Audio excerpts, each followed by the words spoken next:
Move the slides.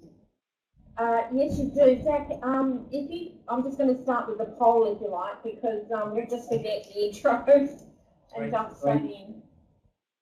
And I'll let you introduce yourself with the poll.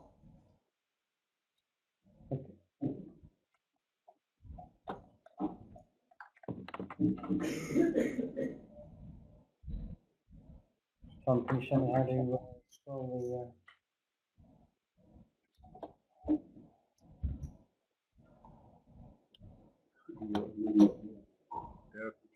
Okay.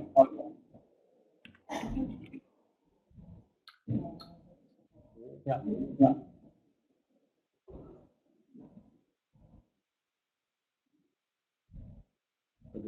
Yeah.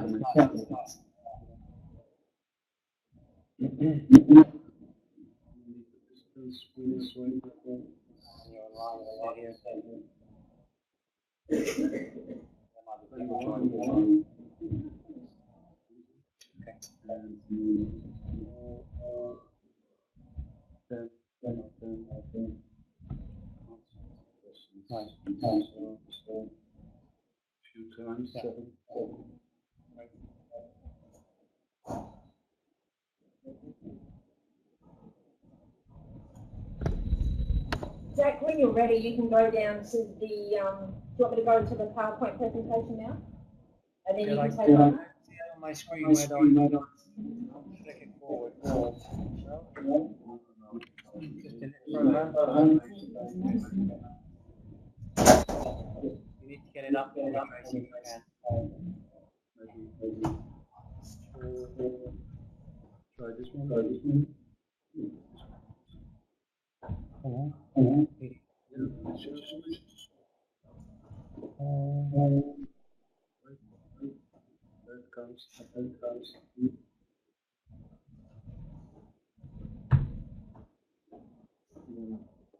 Ready for the slides to come up. Zach, is there any chance you can come a little bit closer? It's still not quite loud enough. The audio is still not clear. Clearer like this. Maybe better. It just needs to be a bit louder. Can you see it okay? Guys? Yeah, I think once it goes, I think it'll go well.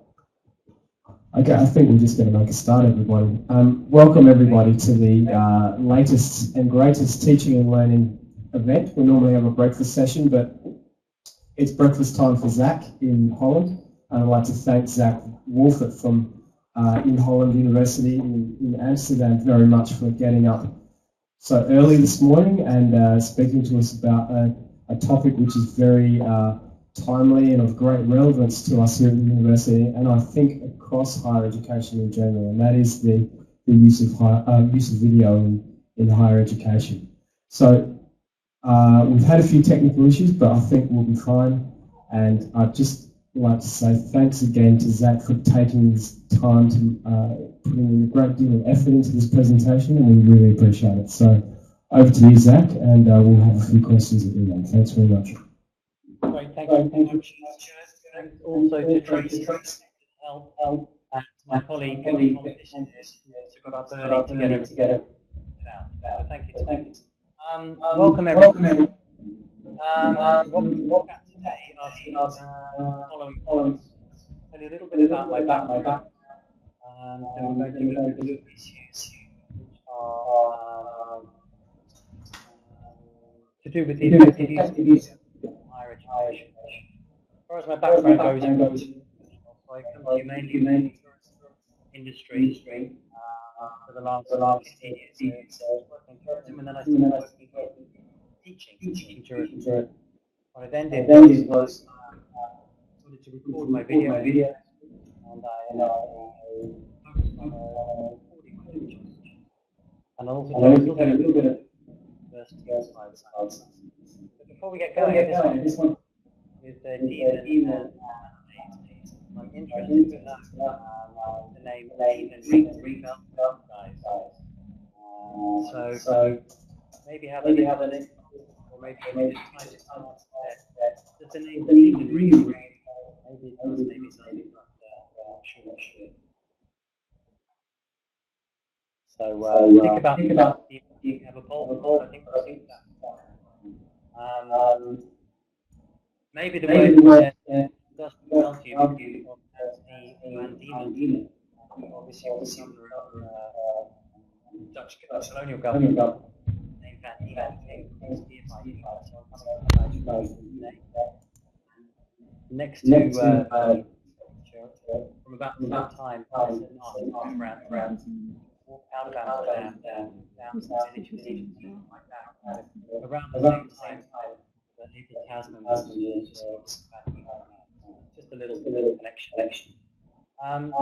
The question is, how important is that the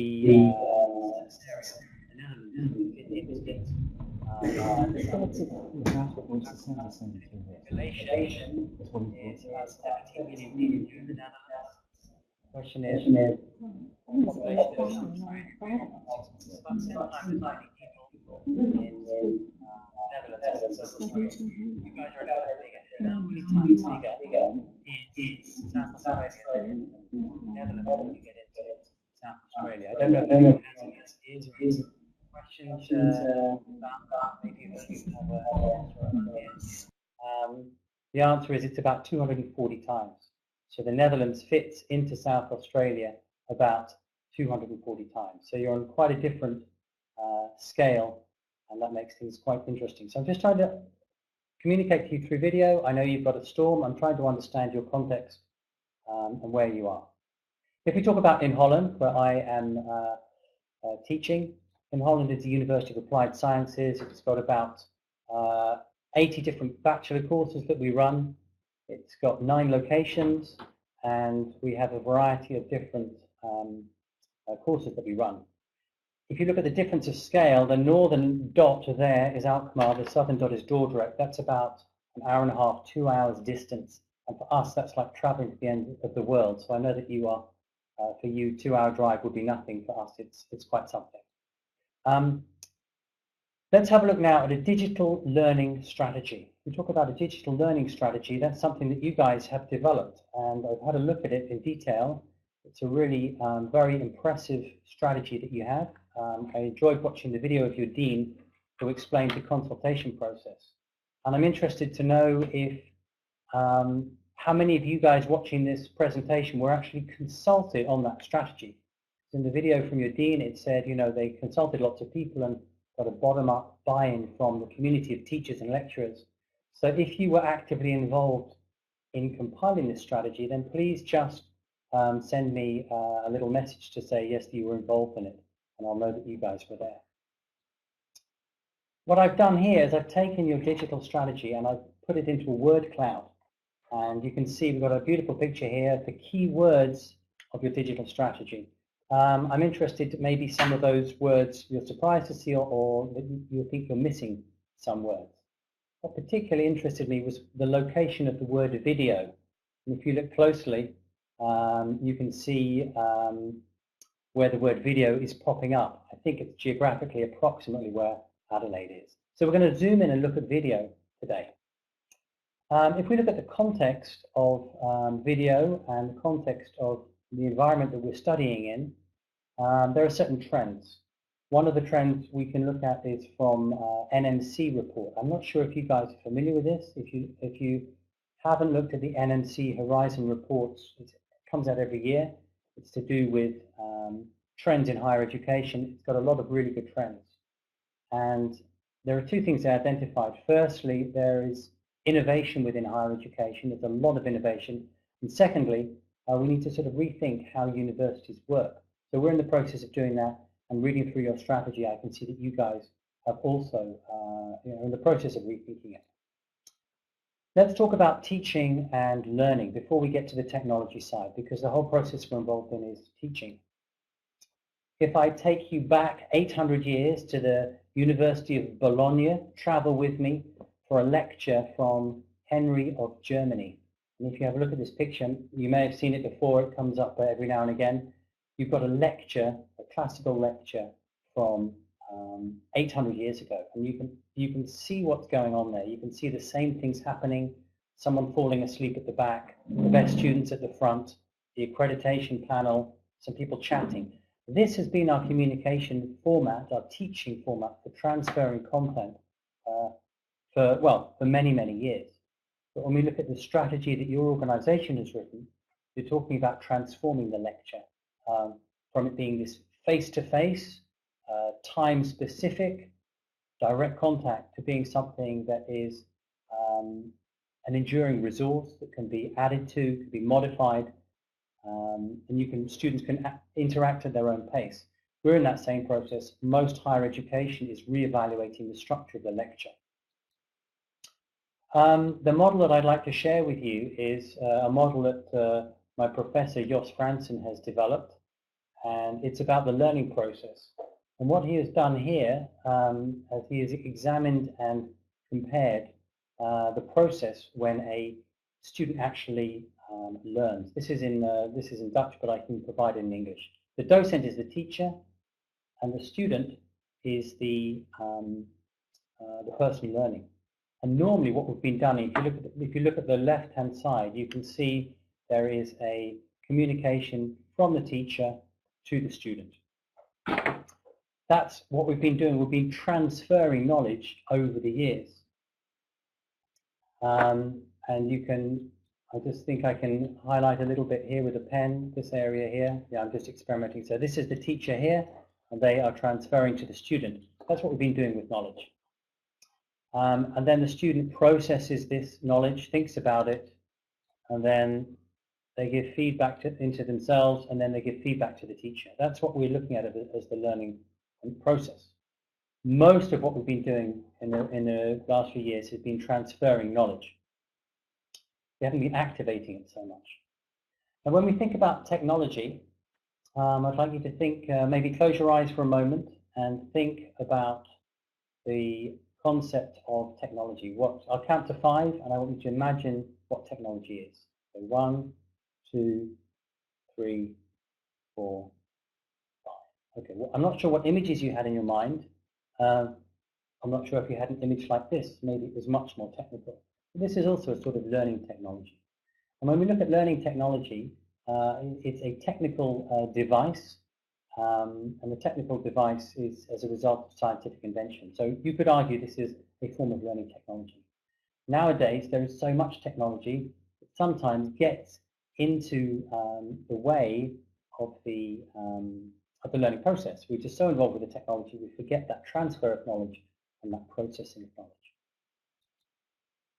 These are maybe some of the images that you thought of when we talked about technology, and you're familiar with all of these. Often a distraction in class. How can you use it, and how can you use video effectively? When we look at video, there are many different types of video, and we're going to look at that in a bit more detail. Video is one of the tools. There are several different types, and we'll come back to this. It can be quite confrontational, and I don't know if you guys, I see from the poll that the majority of people have made a video a few times. Recording is okay, and I just want to check because I haven't seen any comments. Could one of you just type in that you can hear me okay, that I haven't lost you? So just type in, one of you.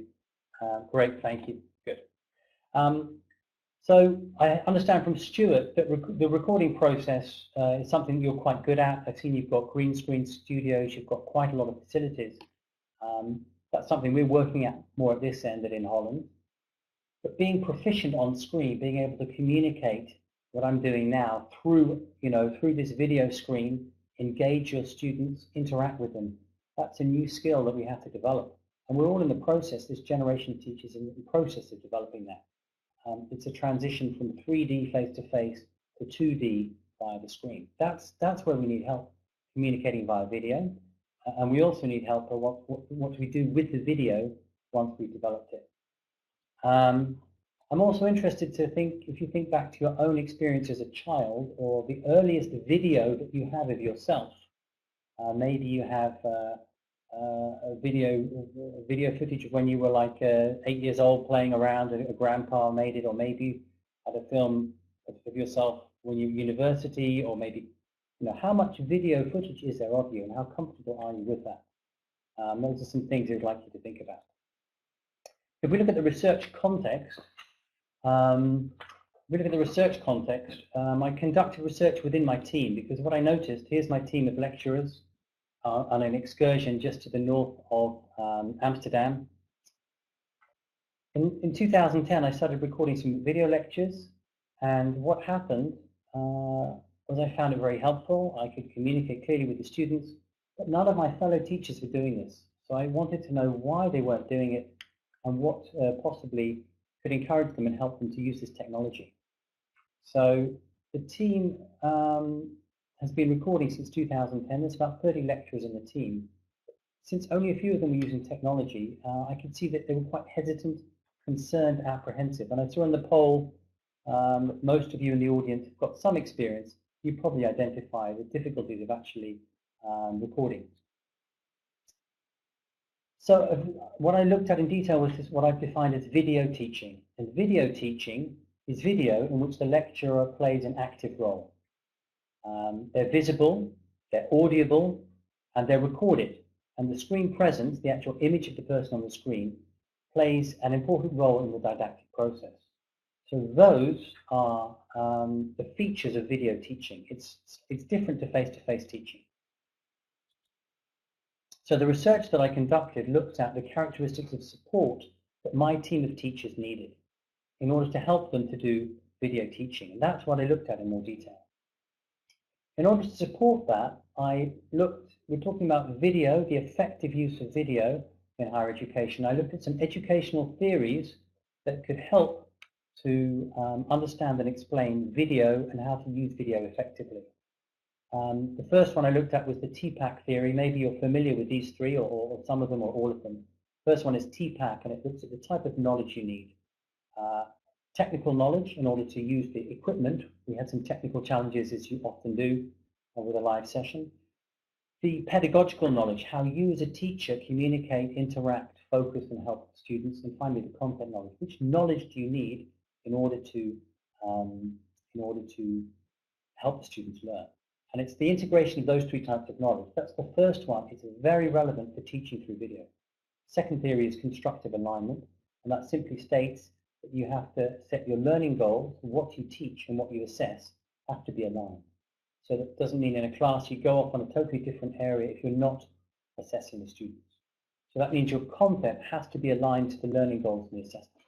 And finally, maybe you're familiar with this concept of multimedia learning. And the multimedia learning looks at the amount of information our brains can process through the audio, through the ears and the visual channels. When you're presenting information on screen with a presenter, you need to get the balance right. If you have too much information, too much text on the screen, or if you're reading out what's on the screen, we tune out, we find it hard to process it. So you've got to get the perfect balance. So if you're looking at effective use of video, you need to understand that theory from Richard Mayer in order to set up your images on screen, the amount of text, and what you say and how you do it. So those three are fairly central to being effective with video. Part of the other process is there's lots of different types of video and different terminology. So what I've looked at is trying to organize and arrange those types of information. And I did it on the following scale. The vertical scale is it's quite simple to use, or higher up it's quite complex to use. And the horizontal scale is how visible is the teacher. Sometimes the teacher's not visible at all, it's just audio or it's just a video without them. Other times they're totally involved and visible. So what I do is I plotted it to try to understand the different types. If you look at things of the second division I had was transient. Some video is sort of temporary. A Skype session, you don't record it, but you're interacting. A FaceTime or communication, a link session at work. You communicate with your colleagues and it's gone. But what we're doing at that point is we're breaking into the video world and we're becoming familiar with our video image. And other types of video are recorded. This webinar will be recorded. It can be accessed. So there's a transition point when you go from seeing yourself on screen temporarily, non-permanent, to when it's permanent. Examples here of a lecture not being visible or student-generated. Maybe a slide cast where you have just the slides in your audio or maybe you include a clip in a class.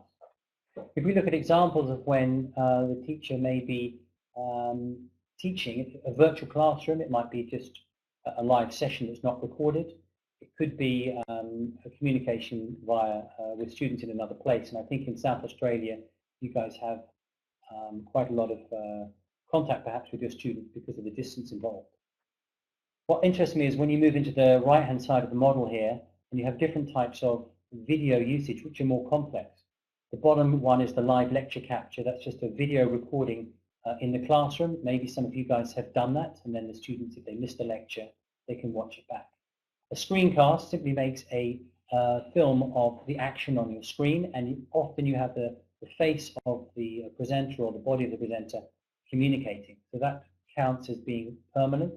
A webinar, which we're doing now, and then you can go on to other levels of complexity. A web lecture, I'll come back to that in a moment, that's recorded in a studio. An instructional video where you have really detailed information, and finally a full documentary. There's different levels of complexity. This is my sort of overview, many other overviews. I would refer you to the Technical University of Delft.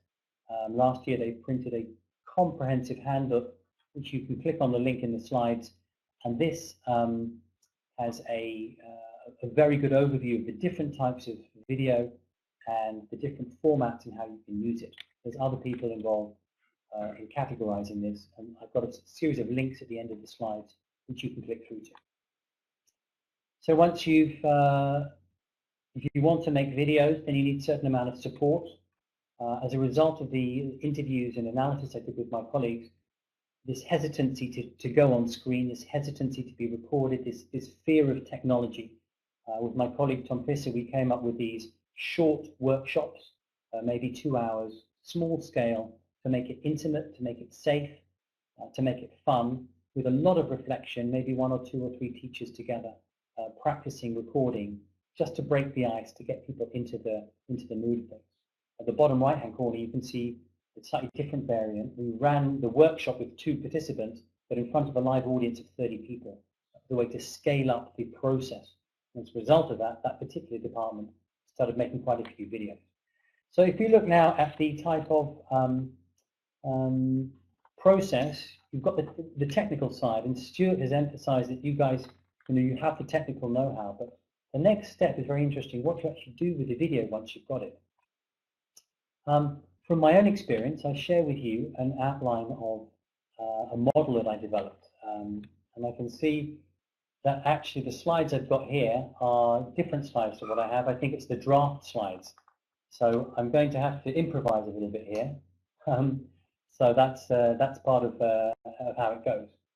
The question is, what do you do with the video when you've made it? And I'm just going to need to rethink my thoughts a moment while because I think the rest of the slides, there may not be so much information on slides, but that's good to be improvised and to be spontaneous. What we're talking about now is you've recorded a video, you've made a recording.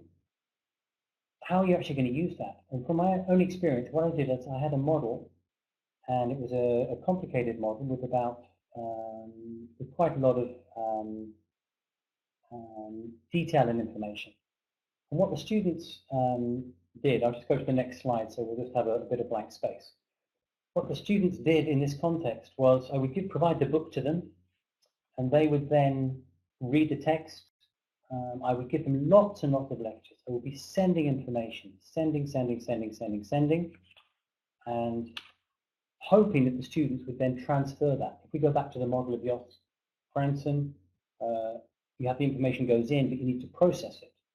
And what I noticed was a lot of the students did not necessarily understand the theory, and you might have that from your own experience.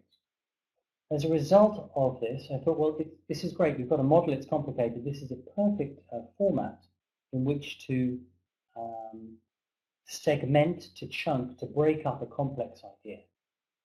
What I did was I took this complex model and I broke it up into 40 short web lectures of about 5 to 10 minutes. So that was quite a lot of work. It was quite a lot of It was quite a lot of processing of information. It took a lot of time. So I made these web lectures, and you think, okay, great, I've done it. Loads of content is now online. Problem solved. So I was very focused on the recording, on the making, creating, and then you suddenly deliver it to the students, and what happened? What do you guys think happened? You know, I say, okay, guys, to my students, you don't, read the book, but also watch these 40 videos of me teaching you. How many of those videos were watched? In what way were they watched? And what I noticed and experienced was, hang on, it's not working. The content here is not being looked at. It's too much. It needs to be activated. So the point here is, if you're going to use video effectively, you can't just record it and make it. That's the very first step. The real complicated process starts with how do you use it and how do you integrate it. And luckily I've got my notes printed out so I can refer to these. So what I've done in my classes now is, after I've recorded all this content, I suddenly realized one Sunday evening that on Monday something pretty tough was going to happen. And what was going to happen? So you've done. I see Linda has done a training on this. You've done some short video chapters. Okay. What I found was the content that I would normally be giving on in the class on Monday, it was already online, and I hadn't thought through what am I going to do in class. Did I panic? Of course I panicked for a short amount of time, and I suddenly realized it gave me enormous freedom, and that freedom gave me the following aspects. I could really be creative. I could really interact with the students in class. So just a moment. If you want to show pictures, it's possible. Okay. I could also. This is a new way of doing it. Tom's got an idea. Here are my. I'll send you the slides at a later stage, but I can show you some of the pictures. Yeah. So this is an improvised way. What you can see here, guys, is this is really technology in an incredible format. You can see my classes are now much more interactive. And what I've done is I have generated assignments in which the students have to watch the videos in advance. I'm sure you guys have done that with the flipped classroom. And then they show up at the class, and then they get straight into creating, making, formulating assignments, mind maps, presenting the ideas to one another. And if you look at what's happened here, this is my new approach with hard copy. It's good to have a backup. In the past, the process was with the teacher here and the content sending lots of information. Once you've made the video, you then actually need to activate the content. So all the green stuff is what I do in class to make sure that the video content is being activated. Another example of what I've done. Another example of what I've done in this week was what I call a video kickoff, an online kickoff. Now, as a teacher, a lecturer, you've got quite a lot of responsibility. The first thing you need to do is to create your course, to write the learning goals. Second thing you need to do is to write the module and to write the handbook. And then you send it to the students and you hope they read it, and then you have a kickoff to the project. And I don't know how you guys work in South Australia. We have 4 periods per year, and every period we do a kickoff. And in that kickoff, you then spend the night before making lots of nice PowerPoint slides. Wait a minute, she's asking if you can swap the PowerPoint. If you can swap it, do you have it on your? No, if you can swap it with the latest one, that's great. She will. Good. So just let's see. Then we can. Information. Yeah. PowerPoint would be great.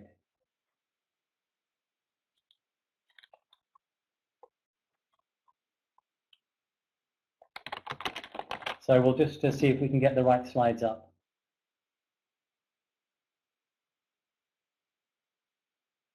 So if we look at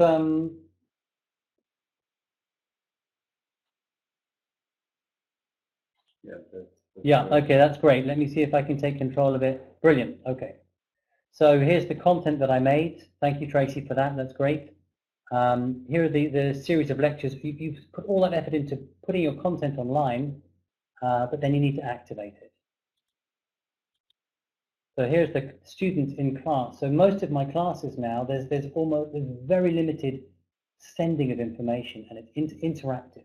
Getting the students to look at the videos in advance, prepare, present, and get interactive. And you can see a bit more clearly now, the green is the interactive process where I'm really stimulating and encouraging the knowledge. So the video, if you make it, if you want it to be effective, you have to embed it into the course. Another example, I was just talking about the kickoff. The kickoff was this Monday.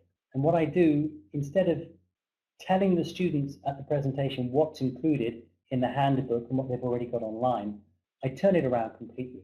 The week before, I record a screencast or a short video. And in that, what I do is I have a series of questions that I ask them. I include some new information. Mostly, it's a series of questions. I send that out to the students. The students know they need to watch that video before we get to the kickoff. At the kickoff, they're going to work in project groups for the next 10 weeks. And maybe you guys work with project groups as well. But at the kickoff, the students are put into their project groups. So you might have watched the video in advance. You come to the kickoff perhaps prepared, and then you'll be put in your project groups. At that point, the students then need to answer maybe 20 questions that are in the video and send it to me. And the project group that does that first gets the first choice of assignment for the project destination, for instance. So what this does is it turns the whole kickoff process from me sending information to the students very actively finding information. And I use video as a way to break down that sort of connection. What I also do is part of the assignments are to look at some of the web lectures on the course and find information in there. So I'm at an early point, I'm getting them familiar to accessing, looking at the content. So that's a little bit about the different ways of using video, but now we're going to talk about the curriculum design, and I call it curvy blends, the blended learning. I'm sure you guys are already doing blended learning in many different formats. What is blended learning? Blended learning is really the difference between the online environment and the face-to-face environment. So right now, I'm online with you guys, and you've got some people in the environment who you can talk to. If we look at the face-to-face, traditionally that's been content, content, content. The challenge that I have in the courses now is to get that face-to-face time to free it up by lifting all of that content into the online environment, and that frees up your face-to-face time. Suddenly you can interact, you can engage in different ways. So blended learning is nothing more complicated than thinking and conceiving of the blend and mix between face-to-face and online. I come back to the Technical University of Delft here in the Netherlands again. This is a nice set of icons that they've made, and the icons are just inspiration for things you can do online and things you can do face-to-face. And once you've started to see it, you can see video is one of the online options, watch a video. You can then start to plan your activities throughout a class or throughout the course. This is an example of how you can plan that. We're talking about effective use of video. In what way do you, when do you ask the students to watch the video? What is the goal of them to watch the video? How are they going to use that information? How can you make sure they will watch the video? So the second step of effective video is, first of all, to make a good video which meets certain criteria. The next step after that is to activate the content in the video to get the students using that. If you don't do that, you make a lot of content that isn't really viewed. And I'm looking at how we're doing for time. We ran over a little bit here. I'll try to wrap it up in the next 5 minutes so we have a good 15 minutes for questions. This is the format that I use for mapping out my classes. I've got online at the top, I've got face-to-face at the bottom, and I also put in the middle another level of the blended classroom. I call that online in class.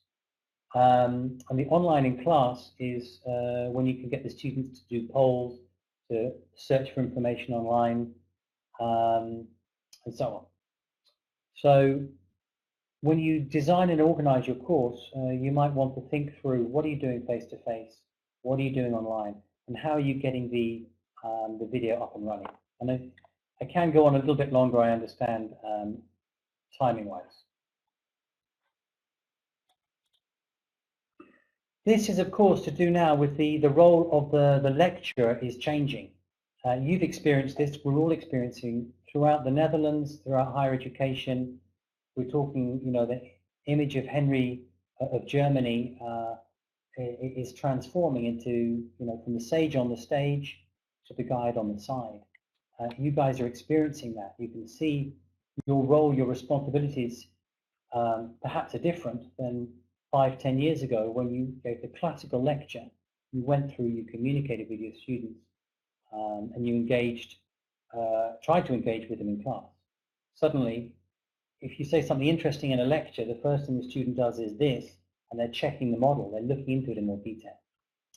So how do we as a group of lecturers who've been teaching in a fixed pattern for many years, 800 years you could say or longer, how do we suddenly transfer, change, modify our skills to the guide on the side? And video can help in that process. So let's look at the effective use of video. There are certain things that will impact the effectiveness. I talked about the technological aspects, and you've got things like, can you hear me? Audio is very important. We had some audio challenges this morning, and hopefully the audio that you have on this is okay. So there's technological issues. The pedagogical issues are, how do you as a teacher communicate, engage, what do you prioritize? And the third issue is the content. What content is relevant for you to put into the video? So those three aspects, I think, can always be very relevant for making an effective video. You've also got your organizational context, and you have that within UniSA Australia. You've got your strategic vision and plan, and you've also got the student context. What's the level of the student, what's their interest level, motivation, where are they, what device are they viewing it on?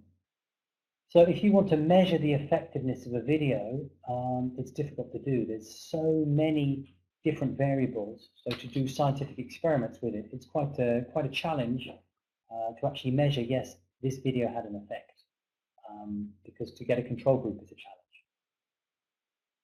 However, you as a lecturer need to go back to your intuitive knowledge and understanding of being a lecturer. You know better than anybody what knowledge, what content your students need. You know when they need it, you need and what level they need it. So rely on your expertise and knowledge as a lecturer in what you provide and how you provide. The process of making video and using that in your education, I think it's an iterative process. You can't just make your video, post it online and you're done. You can develop a course from scratch, but I think you'll always redevelop it, redesign it, come back to it in a different format. So this is the process that I described for my own iterative creative process. First of all, you have an idea, there's certain content that could go online, you create it, you share it with the students, and you get feedback after the class, you think about it. In the case of in Holland, we have a community of practice focusing on web lectures. In the web lectures, we share and brainstorm on ideas. So I get ideas from colleagues. How did you use the content? What are some tips you can use? I go back, I redevelop it, I share it with the students again. So what I want to share here is that the process we're moving through, it's not a one-time, you suddenly write the curriculum, it's perfect. We really need to develop, experiment, find what works with the type of video, what types of assignments, what type of level for the students, and work on that. And I'm still in that process. The course I'm with, I think it's on its 6th or 7th iteration. Every semester I rewrite it, I rethink it to get to the level that it's at. What do the students think about this? We've got to ask the paying customer what they think about it.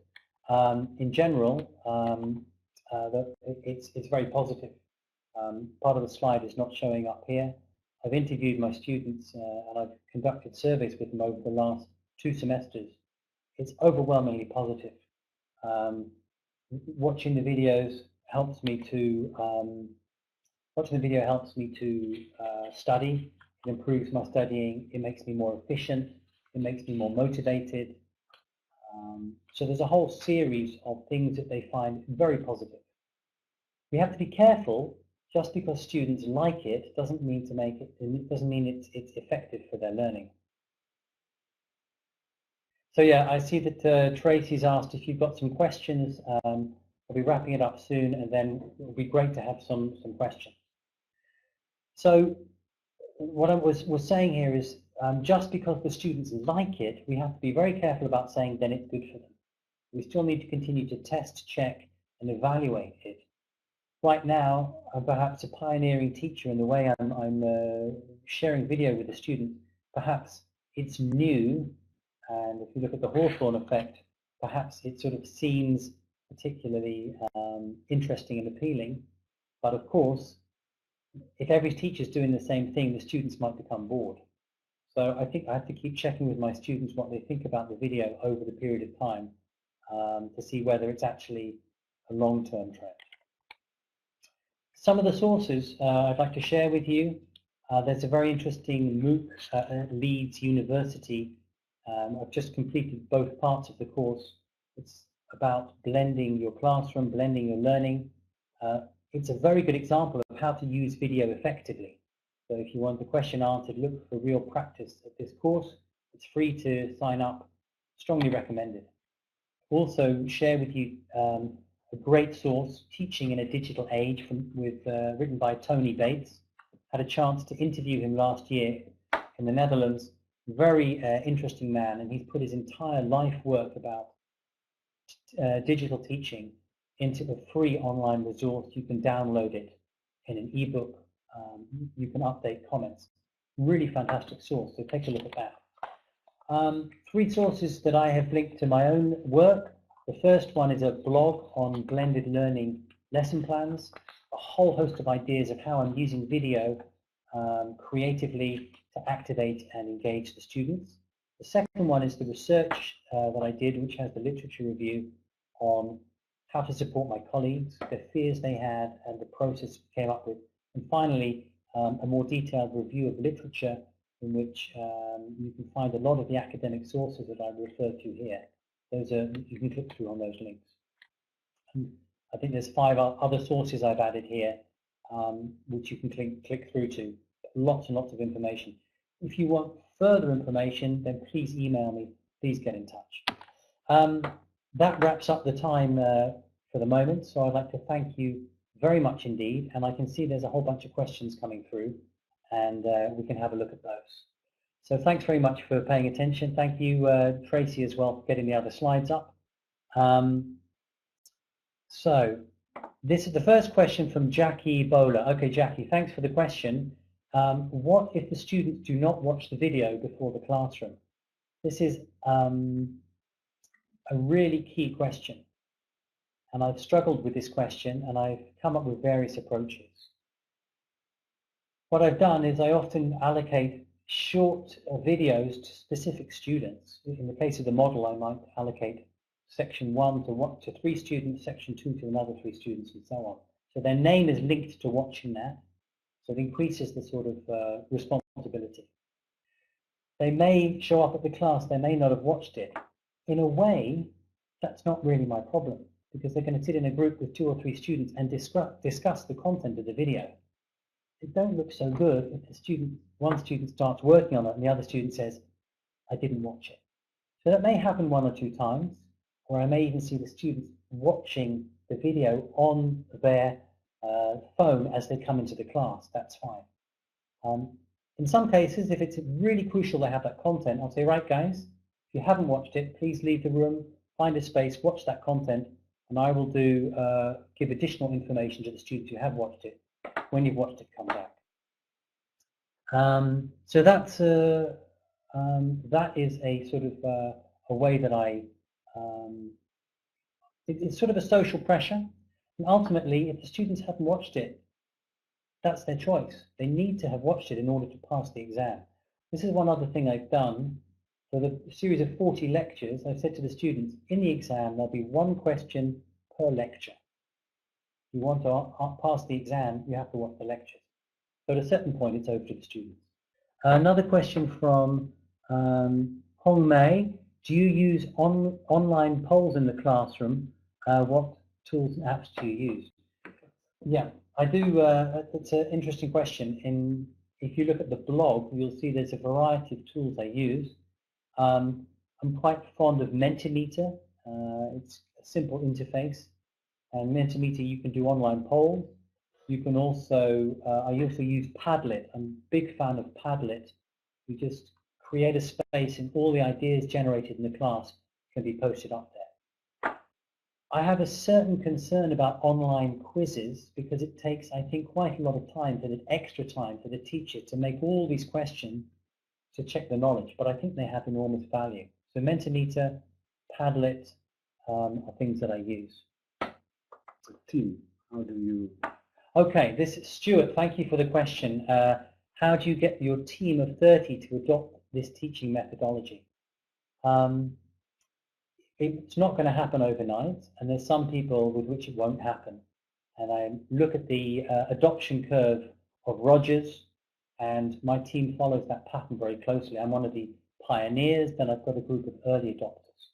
And what I've done is I've worked with those early adopters. We've done the training together.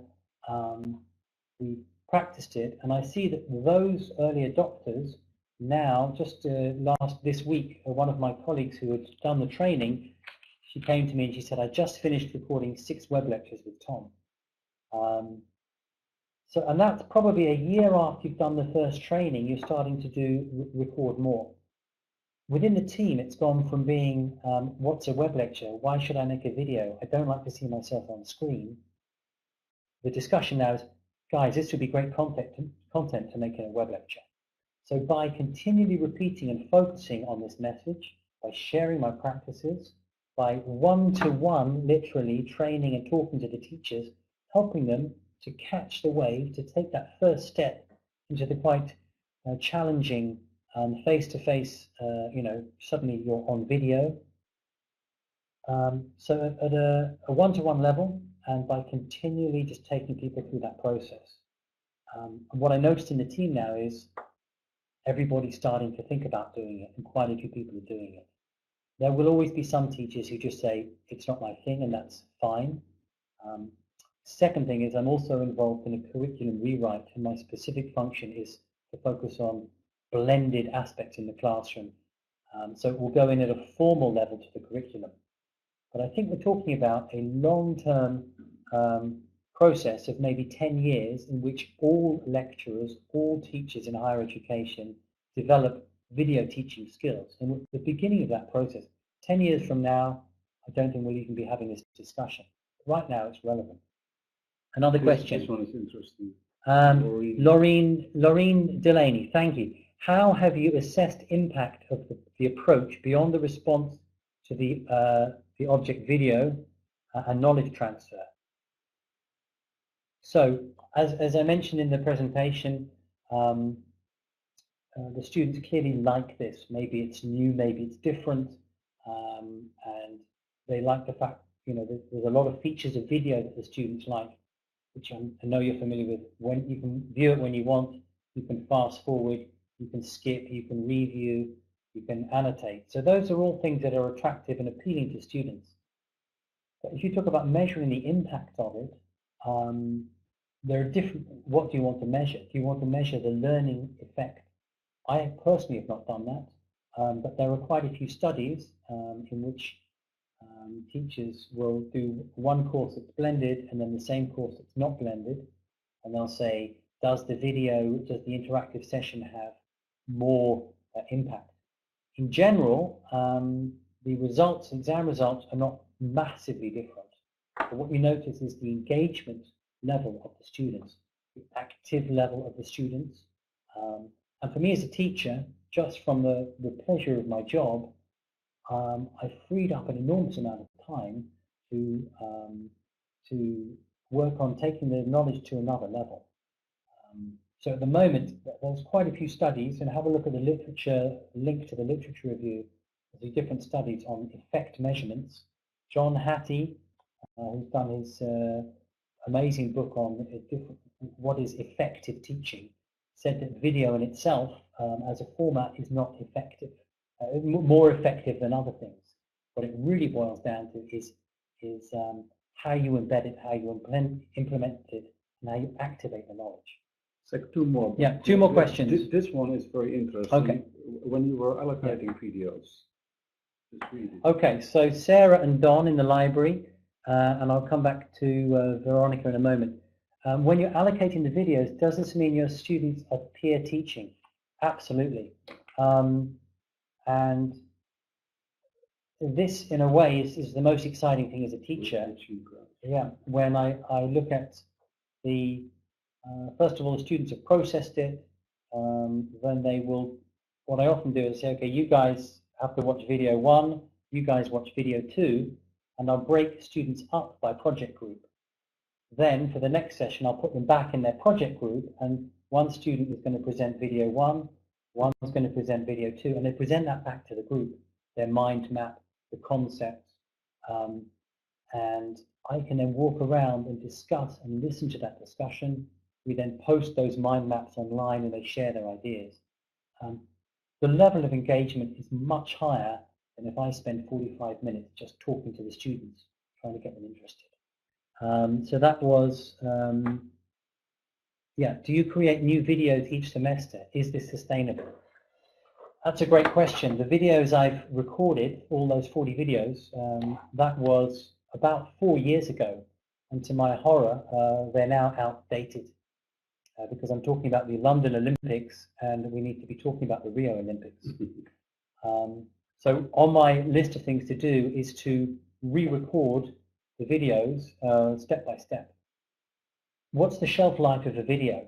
Well, it needs, I think about it as Lego. Blocks of Lego, the original Lego, are just very simple.